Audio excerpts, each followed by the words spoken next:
6th of March, as we're in the throes of the early stages of coronavirus here in North Carolina. So just an update a little bit about the state. And we're throwing out numbers of cases. It's almost becoming like a basketball game in a way, and trying to keep up with the scores.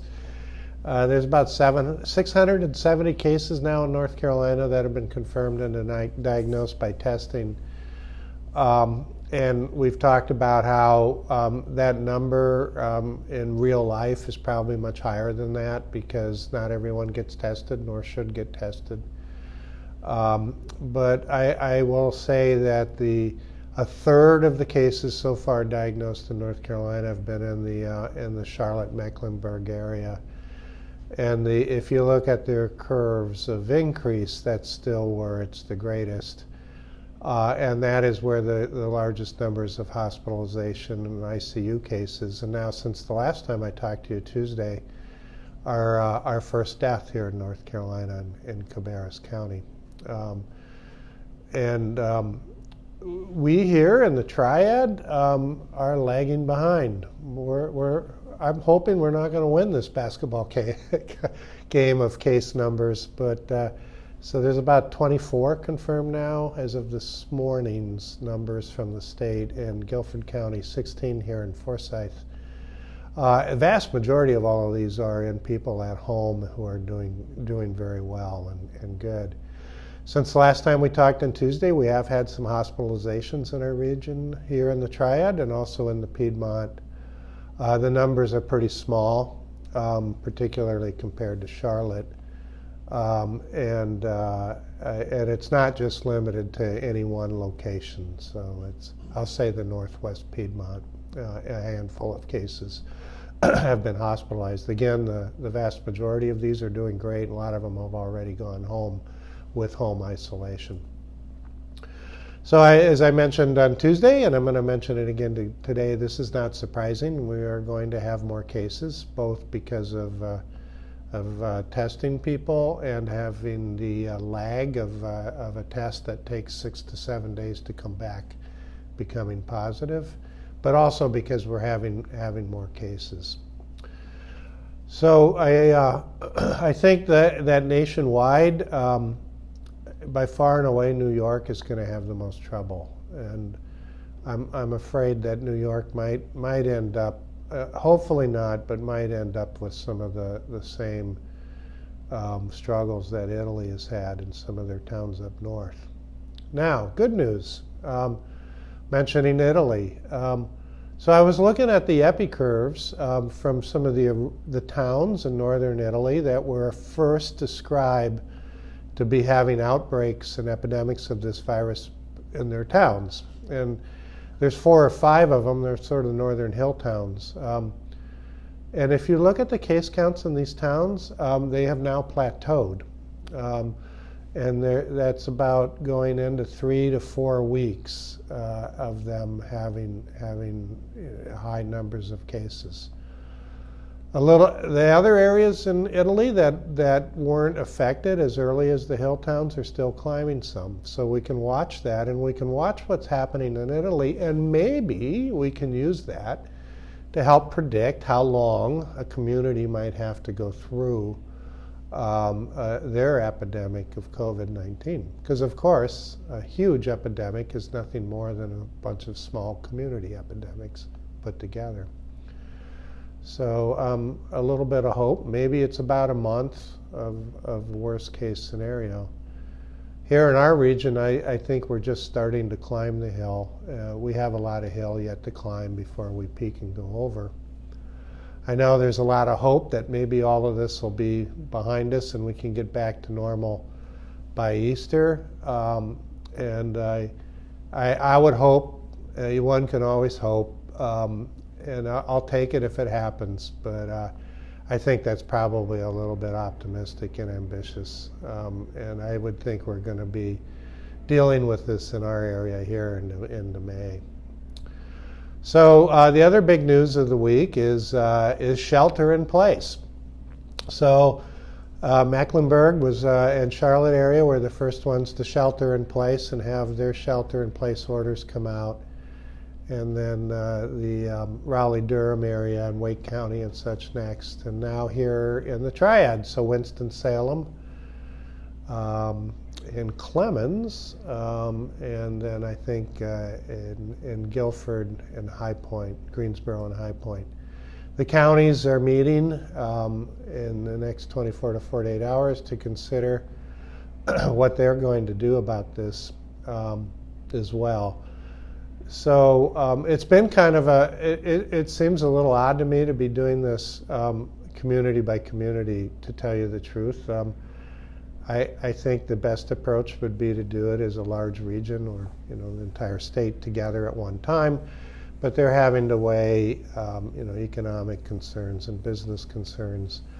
And there are areas in North Carolina that just aren't that affected. So I think if you ask them, they say, well, why should we be having a full shelter in place in the Smoky Mountains if there really aren't that many cases there? So that's sort of the debate that's going on within our government.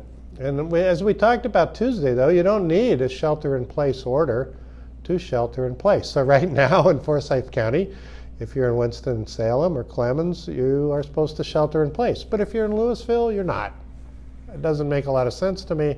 But if you live in Louisville, let's just do it anyway. It makes sense. It's the right thing to do. And it turns out it's not as scary as it first seems. What a shelter in place means, it just means do everything you can to not be around other people to catch a germ so that you get sick. And most people would say, I'd rather not catch a germ anyway. I'd rather not be sick. So shelter in place should make sense. And if I am sick, why would I want to give that to another person? That's mean. Don't do that. Stay home. Keep it to yourself. And if you do get ill and you have fever and cough, it's 7 days at home and 72 hours of improvement before you can kind of release yourself from that self-isolation. I call it the 7-72 rule. 7 days at home, 72 hours of isolation. So what does shelter in place entail? And I think a lot of people have probably looked at the lists. It doesn't mean a full lockdown. It doesn't mean you're a prisoner.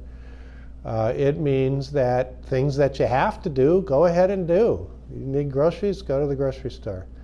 If you need razor blades, go to your pharmacy or wherever you buy your razor blades.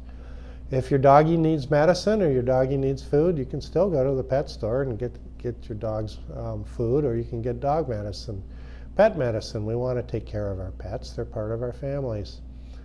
If you need to mail a package, go mail a package. Post offices are okay, and they're on the list. If your furnace goes out, call your furnace repairman. You can still do that, and they can still come. If you want to be on TV, you can call a TV reporter. They can still come out. They don't need to. If it's essential to their job, they can be there, because we want information to get out. We want people to be informed, and that's why we're here today. And so it's funny, I looked at the list of things that you can do, and I realized everything that I do is on the can-do list, which probably means I have a very boring life. If I'm looking forward to going to the post office, I can still do that.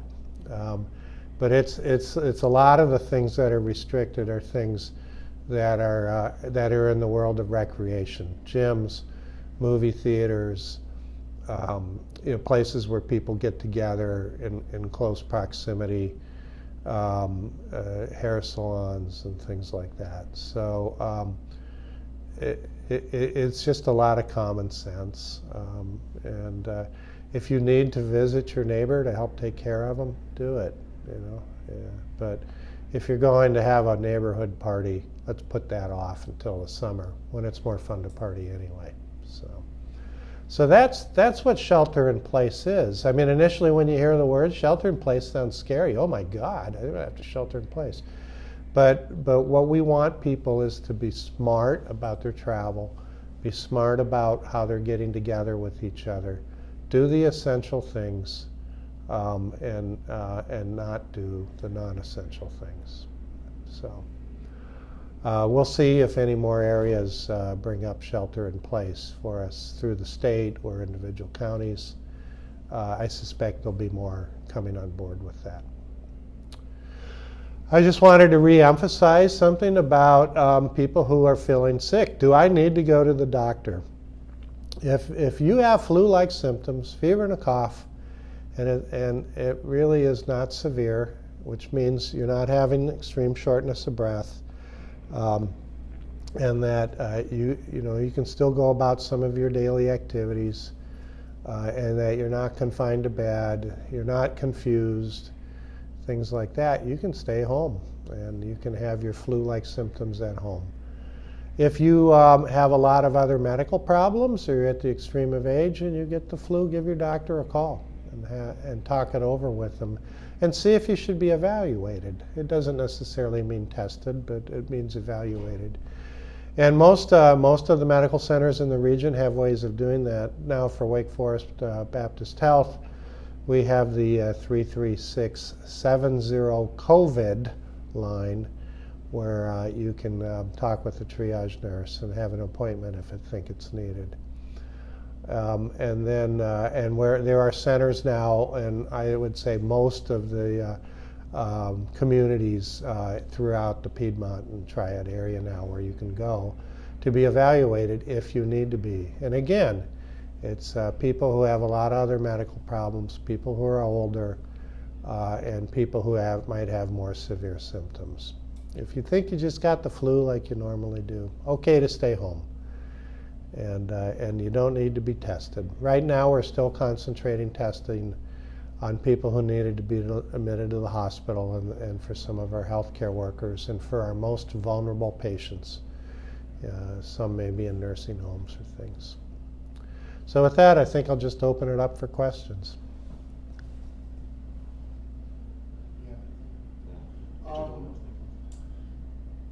As far as pregnant women being in the high risk group, why are they in the high risk group?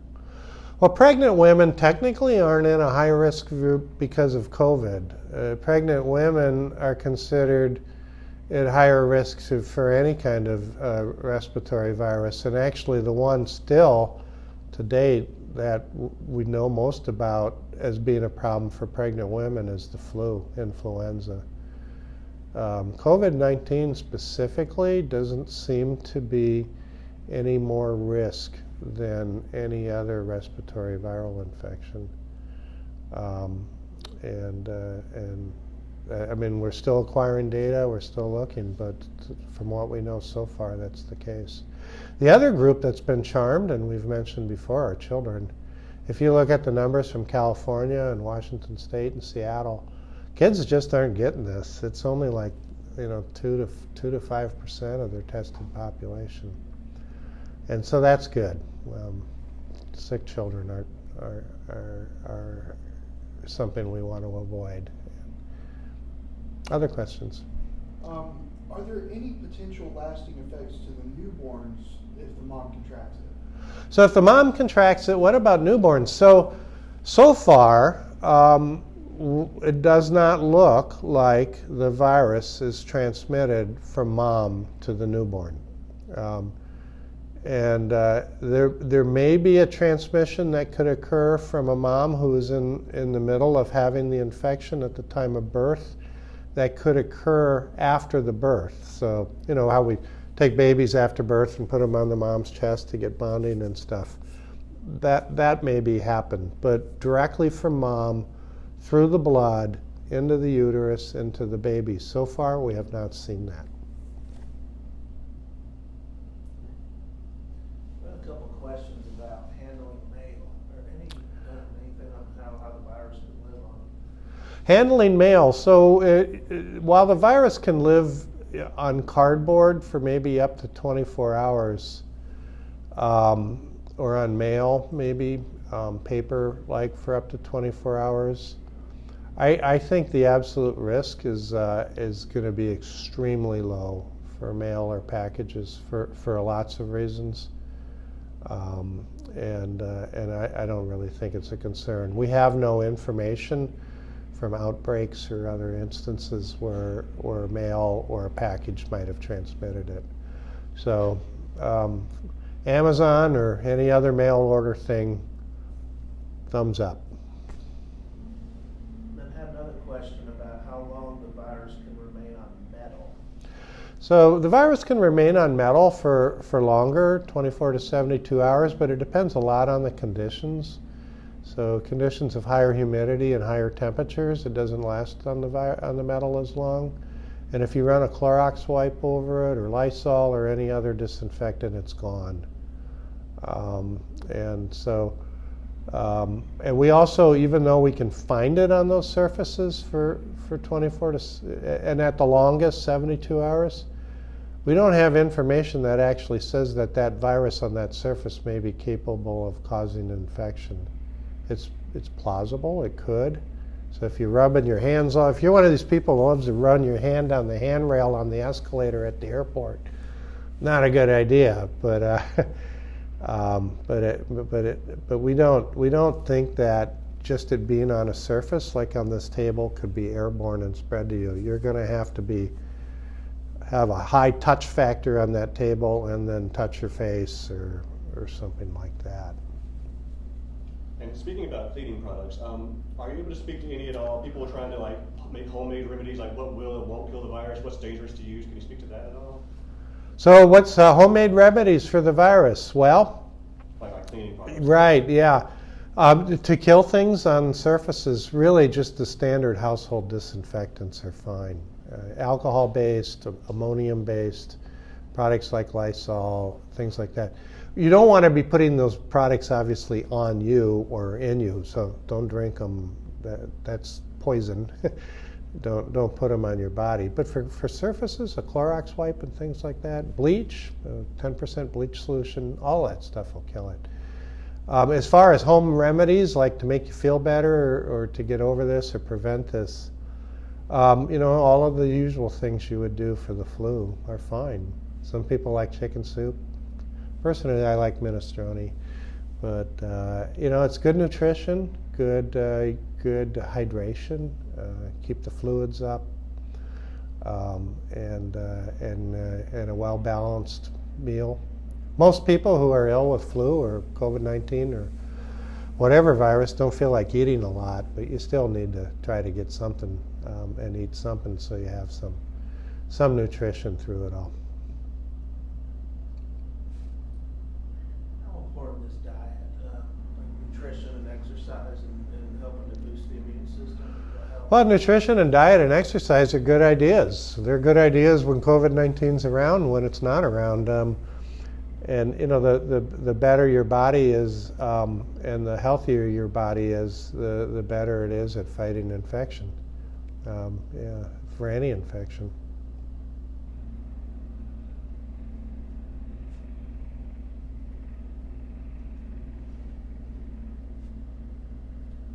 All right, should we wrap it up? Okay. Thanks, everybody.